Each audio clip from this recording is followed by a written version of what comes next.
Hello दोस्तों, आप लोगों का स्वागत है मेरे स्टडी ब्लॉग्स में। आज हम पढ़ने वाले हैं खान सर का जो नोट्स है, खान सर का हिस्ट्री का नोट्स है। इसमें पढ़ने वाले हैं ऐतिहासिक काल, हिस्टोरिकल पीरियड। इसमें सबसे पहले पढ़ेंगे पुरातात्विक साक्ष्य। ऐतिहासिक काल को पढ़ने का 3 तरीका है: पुरातात्विक, विदेशी अतीत और साहित्य। इसमें सबसे पहले हम पुरातात्विक पढ़ेंगे। पुरातात्विक में हमें क्या जानकारी मिलती है? सिक्के का और अभिलेख का, लेकिन इससे पहले और ऐतिहासिक काल के बारे में, इसके बारे में लिखित स्रोत है। ऐतिहासिक काल में सिर्फ लिखित स्रोत है, इसे पढ़ा भी जा सकता है। और इसके अंतर्गत वैदिक काल से लेकर अभी तक जो हमारा ऐतिहासिक काल है, ये वैदिक काल से लेकर अब तक जो चल रहा है, इसी को कहा जाता है। इसका लिखित स्रोत भी है और इसको लिखा भी गया है, पढ़ा भी गया है। इसमें सबसे पहले हम देखेंगे पुरातात्विक में क्या क्या आता है? सिक्का आता है और साहित्य। तो सिक्का आता है और अभिलेख। तो सबसे पहले हम सिक्का में देखेंगे क्या क्या है। सिक्के से हमें जानकारी कैसे मिलती है। चलो सबसे पहले देखते हैं सिक्का। सिक्के का अध्ययन को न्यूमेटिक्स कहते हैं। सिक्के के अध्ययन को न्यूमेटिक्स कहते हैं। और जो सबसे पहला टेराकोटा सिक्का, ये मिट्टी का बना था। टेराकोटा सिक्का मिट्टी का, ये सब हमने लिख के रखा है यहाँ पर पहले से ही, इसी का हम रिवीजन कर रहे हैं। टेराकोटा सिक्का जो है मिट्टी का बना है और ये सबसे पहले सिंधु सभ्यता में मिला था। सिंधु सभ्यता में बना था टेराकोटा सिक्का। आहट या पंचमार्ग, ये एक ही सिक्के, इसी को बोलते हैं आहट या पंचमार्ग। ये धातु के सिक्के थे। इसका पर्ण जो सिक्का था वो चांदी का। आहट या पंचमार्ग धातु का था और जो पर्ण जो था वो चांदी का था। और ये तीनों सिक्के आहट, पंचमार्ग और पर्ण, ये मौर्य काल में चला था। इसके काल में तो मौर्य काल में चला था। उसके बाद था शीशे का सिक्का। शीशे का सिक्का सातवाहन वंश में चला। शीशे का सिक्का सातवाहन वंश में। और सबसे पहले यूनानी जो शासन किए थे भारत पर, उन्होंने सबसे पहले सोने का सिक्का चलाया। यूनानियों ने सोने का सिक्का चलाया। उसके बाद आता है शुद्ध सोने का सिक्का। थोड़ा जो देखते थे, शुद्ध सोने का सिक्का कुषाण शासकों द्वारा। शुद्ध सोने का सिक्का कुषाण शासकों द्वारा चलाया। उसके बाद आता है अशुद्ध सोने का सिक्का गुप्त काल में स्कंदगुप्त ने चलाया। शुद्ध सोना कुषाण ने चलाया, अशुद्ध सोना गुप्त काल का राजा। उसके बाद आता है राजा रानी का सिक्का और चांदी का सिक्का। राजा रानी का सिक्का और चांदी का सिक्का, ये दोनों सिक्का चंद्रगुप्त द्वितीय, जिन्होंने विक्रमादित्य की उपाधि भी धारण की थी, तो वही है चंद्रगुप्त द्वितीय।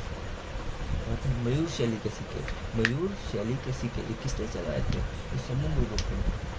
तो क्वेश्चन पूछेगा समुद्रगुप्त ने इनमें से कौन सा सिक्का चलाया था? तो क्या हो जाएगा? मयूर शैली का सिक्का। समुद्रगुप्त ने मयूर शैली का सिक्का चलाया था। उसके बाद आता है कौड़ी का सिक्का गुप्त काल में चला था। तो गुप्त काल में कौड़ी का सिक्का चला था। उसके बाद चमड़ा, ये भी याद करने वाला है। चमड़े का सिक्का जो है हुमायूं के काल में सिहाबुद्दीन ने चालू किया था। तो चमड़े का सिक्का वाला VVI कर लीजिएगा। चमड़े का सिक्का वाला VVI, क्योंकि ये खुद सबका है। चमड़े का सिक्का कब चलाया गया था? तो हुमायूं के काल में। इसके बाद एक लास्ट और अंतिम जो हमारे थे शेरशाह सूरी जी, कौन सा सिक्का चलाए थे? इन्होंने चांदी के रुपए, तांबे के दाम और सोने की असरफी चलाई थी। क्या? चांदी के रुपए, तांबे के दाम, सोने की असरफी किसने चलाए थे? तो शेरशाह सूरी ने। तो हमारा हो गया सिक्के का चैप्टर समाप्त। अब हम आगे पढ़ेंगे अभिलेख से हमें कैसी जानकारी मिलती है। तो हमने अभी सिक्के के बारे में पढ़ लिया। अब अभिलेख के बारे में जानकारी देते हैं। अभिलेख का अध्ययन एपिग्राफी कहलाता है। विश्व में अभिलेख सबसे पहले किसने लिखवाया था? डेरियस। विश्व में सबसे पहले अभिलेख डेरियस ने लिखवाया था, जो ईरान के रहने वाले थे। डेरियस कहाँ के रहने वाले थे? ईरान के। उसके बाद भारत में, विश्व का तो हो गया, अब भारत में सबसे पहले अशोक ने लिखवाया था।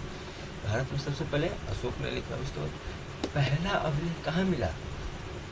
सबसे पहला तो बोगस गोई में जो तुर्की या एशिया में है। पहला अभिलेख बोगस गोई जो तुर्की या एशिया में है। अभिलेख के 4 प्रकार होते हैं। शिलालेख यानी छोटे छोटे पत्थरों पर लिखे तो शिलालेख। स्तंभ लेख यानी लंबे ऊंचे जो पत्थर होते हैं उस पर लिखना, स्तंभ लेख। भित्ति लेख एक गुफा लेख यानी गुफाओं में पहले के लोग जब गुफा पे कुछ लिख देते या चित्रकारी करते थे, उसे ही गुफा लेख कहा जाता है। स्तंभ लेख में हेलियोडोटस या गरुड़ ध्वज। स्तंभ लेखक में हेलियोडोटस या गरुड़ ध्वज के बारे में मिलता है, जिसको भागभरत ने लिखा था। इसमें भागवत धर्म की जानकारी मिलती है। किसने लिखा था? भागभरत ने। और किसकी जानकारी मिलती है? तो भागवत धर्म की। एक और चंद्रगुप्त द्वितीय, स्तंभ लेख चंद्रगुप्त द्वितीय ने भी लिखवाया था। चंद्रगुप्त द्वितीय ने। विक्रमादित्य, जो चंद्रगुप्त द्वितीय भी था। चंद्रगुप्त द्वितीय का नाम ही विक्रमादित्य है।